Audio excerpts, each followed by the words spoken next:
Hello दोस्तों, मैं हूँ रिचा और स्वागत है आपका हमारे channel movie explain in Hindi में। फिल्म की शुरुआत में हमें इटली के एक अमीर परिवार को दिखाया जाता है, जिन्हें इस शहर में रिची फैमिली के नाम से जानते हैं। इनकी एक बहुत बड़ी टेक्सटाइल कंपनी होती है, जिसकी शुरुआत इस परिवार के हेड एडेड्रो सीनियर ने की थी, जिनकी वाइफ का नाम एलेग्रा है और इन दोनों के बेटे का नाम टेनक्रेडी है। टेनक्रेडी ने एक रशियन औरत एमा से शादी की थी और इन दोनों के 3 बच्चे भी होते हैं, जिनमें से सबसे बड़े बेटे का नाम उसके ग्रैंडफादर के नाम पर एडेड्रो था और सबसे छोटे बेटे का नाम जियान लुक होता है और इनकी एक बहन एलिसाबेथ भी थी। अब हमें दिखाया जाता है कि रिची फैमिली एक डिनर पार्टी की तैयारी कर रही थी, क्योंकि आज एडेड्रो सीनियर का बर्थडे होता है और सभी लोग काफी खुश थे। वहाँ पर एडेड्रो आता है, क्योंकि आज के दिन हॉर्स रेस के कंपटीशन में ही अपने दोस्त से हार गया था, इसलिए उसका थोड़ा मूड खराब होता है। इसके बाद एडेड्रो अपनी मॉम एवा को बताता है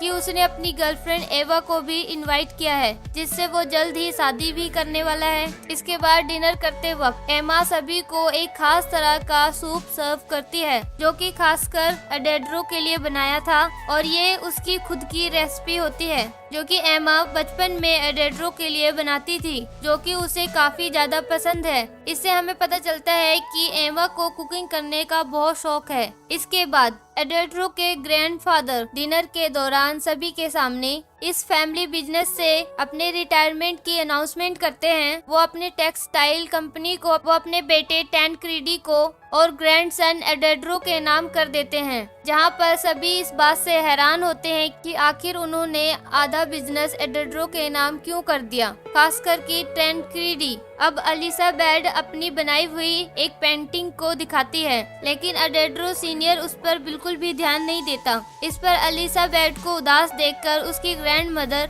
एलेग्रा उसे चीयर अप करती है। डिनर के बाद वहाँ पर एडेड्रो का दोस्त एंटोनियो आता है, जो कि पैसे से अपने पिता के होटल में शेफ का काम करता है, इसीलिए वो गिफ्ट के तौर पर अपने हाथों से एक केक बनाकर लाया था। जिसके बाद हमें उनकी बातों से पता चलता है कि आज एंटोनियो ने ही हॉर्स रेस में एडेड्रो को हराया था। जिसके बाद एडेड्रो टोनियो को अपनी मॉम एवा से मिलवाता है, जिसे एंटोनियो काफी पसंद आता है। अब अगले दिन एवा को घर में काम करते वक्त एडेड्रो के कपड़े में एक सीडी और उसके साथ एक चिट्ठी मिलती है, जो कि एडेड्रो के लिए उसकी बहन एलिसाबेथ ने लिखी थी, जिसमें उसने एडेड्रो को बताया था कि वो एक लेस्बियन है और वो एक दूसरी लड़की से प्यार भी करती है। दरअसल एलिसाबेथ ने ये बात सिर्फ एडेड्रो से इसलिए बताई थी क्योंकि पूरी रिची फैमिली में से सिर्फ वही था जो कि उसकी इस बात को समझ सकता था। अब अपनी बेटी के बारे में ये जानकर एमा भी उसे वैसे ही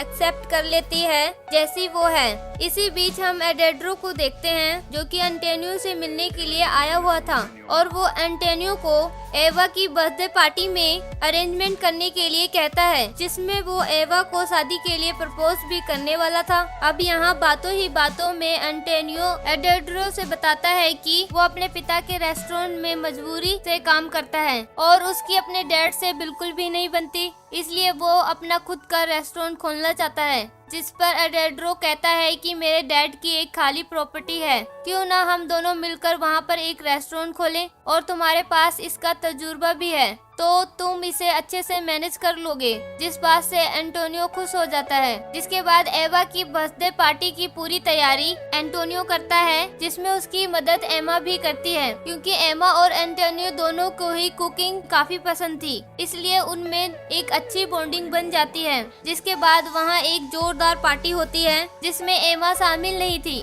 और इस दौरान हम एमा को टेनक्रेडी के साथ उसके रूम में देखते हैं, जहाँ बातों ही बातों में टेनक्रेडी बताता है कि वो इस फैमिली बिजनेस को बेचना चाहता है, लेकिन उसके पिता ने आधा बिजनेस एडेड्रो के नाम करके अच्छा नहीं किया, क्योंकि वो जानता था कि वो इस बिजनेस को इतनी आसानी से बिकने नहीं देगा। इसके बाद अगले दिन एवा, एमा और एलेग्रा के साथ एंटोनियो के रेस्टोरेंट में लंच के लिए जाती है, जहां एंटोनियो खासकर एवा के लिए एक स्पेशल डिश प्रिपेयर करता है, जिसे खाने के बाद एवा और भी ज्यादा एंटोनियो से इम्प्रेस हो जाती है और उसकी इस कुकिंग स्किल की तारीफ भी करती है। यहाँ पर हमें समझ आता है कि एवा धीरे धीरे एंटोनियो की तरफ अट्रैक्ट हो रही थी। इसके बाद हम एवा को उसकी बेटी एलिजाबेथ के साथ देखते हैं, जहां एलिजाबेथ उस लड़की की तस्वीर दिखाती है जिसे वो प्यार करती थी। दोनों में इस चीज को लेकर काफी खुलकर बातें होती हैं। उन्हें अपनी जिंदगी में वही करना चाहिए जो उनका दिल करने के लिए कहे। अब एक दिन एवा कहीं जा रही होती है तो उसे वहाँ पर एंटोनियो दिखता है और एवा एंटोनियो का हर जगह पीछा करने लगती है। मगर कुछ देर बाद एंटोनियो भी एवा को उसका पीछा करते हुए नोटिस कर लेता है और फिर वो दोनों एक बुक स्टोर के पास एक दूसरे से मिलकर ऐसे जताते हैं जैसे वो दोनों एक दूसरे से एक इत्तेफाक से मिले हैं। यहाँ बातों ही बातों में एंटोनियो एवा को अपने एडोड्रो के नए रेस्टोरेंट के प्लान के बारे में बताता है, जिसके बाद वो एवा को अपने घर पर लेकर जाता है, जो कि बहुत ही खूबसूरत जगह पर होता है। इसके बाद दोनों वहाँ पर खुद को रोक नहीं पाते और फिर यहाँ दोनों पहली बार इंटीमेट होते हैं, जिसके साथ ही इनके अफेयर की शुरुआत हो जाती है। इसके बाद एडोड्रो के सीनियर की हार्ट अटैक की वजह से उनकी मौत हो जाती है, जिसके गुजरने के बाद टैनक्रूडी बाकी इन्वेस्टर और शेयर होल्डर को अपनी तरफ करके इस पूरी कंपनी को बेचने की योजना बनाता है, जिसके लिए एक मीटिंग भी रखी जाती है, जहां एडोड्रो सभी को समझाने की कोशिश करता है उन्हें ये कंपनी नहीं बेचनी चाहिए, लेकिन उनकी बात कोई नहीं मानता और फैसला होते ही रिची परिवार की इस कंपनी को फॉरेन इन्वेस्टर को बेच दिया जाए, जो कि अगले हफ्ते इस डील को फाइनल करने के लिए आएंगे और टैनक्रूडी उनका स्वागत करने के लिए अपने घर में एक पार्टी का ऐलान करता है। और अब ये सब एडोड्रो के हिसाब से नहीं हो रहा था, इसलिए वो काफी ज्यादा फ्रस्ट्रेट हो जाता है और फिर अपनी बहन एलिजाबेथ से इस बारे में इस बात को शेयर करता है। मगर एलिजाबेथ को भी इस कंपनी के बिकने का कोई खास गम नहीं था। अब एडोड्रो जाकर एंटोनियो से मिलता है और उसे रेस्टोरेंट के पेपर देता है। साथ ही वो एक बार फिर से एंटोनियो को इन्वेस्टर की वेलकम पार्टी को मैनेज करने के लिए कहता है, जिसके लिए एंटोनियो मान जाता है। इसी बीच एवा एक दिन समय निकालकर पूरा दिन एंटोनियो के साथ बिताती है, क्योंकि उसे एंटोनियो के साथ काफी अच्छा लगता था और यहाँ फिर एक दूसरे के साथ फिर से इंटीमेट होते हैं। जिसके बाद एवा एंटोनियो से बताती है कि वो कैसे टैनक्रूडी से मिली थी, जो कि बिजनेस के सिलसिले में रसिया आया हुआ था, और फिर देखते ही देखते दोनों की शादी हो गई। इसके बाद एंटोनियो एवा के बालों को काटता है। बदले में एवा एंटोनियो को वही सूप की रेसिपी सिखाती है जो कि एडोड्रो के लिए बचपन से बनाती आ रही है। कुछ देर बाद वहाँ एडोड्रो एंटोनियो से मिलने के लिए आता है, लेकिन उसे वहाँ एंटोनियो नहीं मिलता।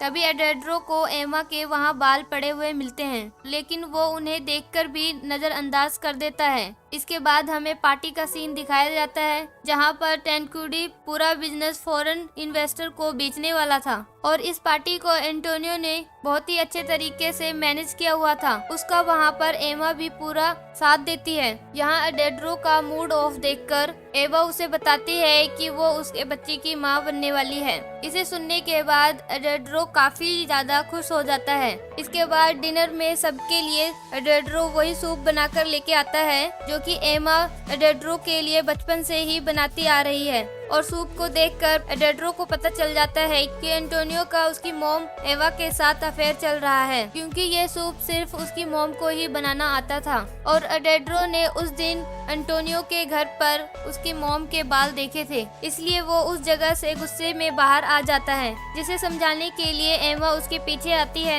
लेकिन एडोड्रो उसकी एक नहीं सुनता और तभी अचानक से एडोड्रो का पैर फिसलने के कारण उसका सर पत्थर से टकरा जाता है, जिसके बाद एडोड्रो को तुरंत हॉस्पिटल ले जाया जाता है। लेकिन वहाँ पर काफी कोशिश के बाद भी डॉक्टर एडोड्रो को नहीं बचा पाते और उसकी मौत हो जाती है, जिसका सबसे ज्यादा शौक एमा को लगता है और इसीलिए वो एडोड्रो के फ्यूनरल के बाद टैनक्रूडी से बता देती है कि उसका अफेयर एंटोनियो के साथ चल रहा था और वो उसी से प्यार करती है, जिस पर टैनक्रूडी उसे तुरंत घर छोड़ जाने को कहता है। इसलिए एमा अपने घर आकर अपना सारा सामान पैक करती है, जहाँ पर एमा अपनी बेटी एलिजाबेथ को देखती है, मगर उसकी बेटी समझ गई थी कि उसकी मॉम अपनी जिंदगी अपने दिल के अनुसार जीने जा रही है, इसलिए उसे अपनी मॉम का ये फैसला काफी अच्छा लगता है। और फिर हम एवा को वहाँ से जाते हुए देखते हैं, जिसके बाद मूवी के आखिरी सीन में हम एवा को एंटोनियो के साथ केल में देखते हैं और ये मूवी यहीं पे खत्म हो जाती है।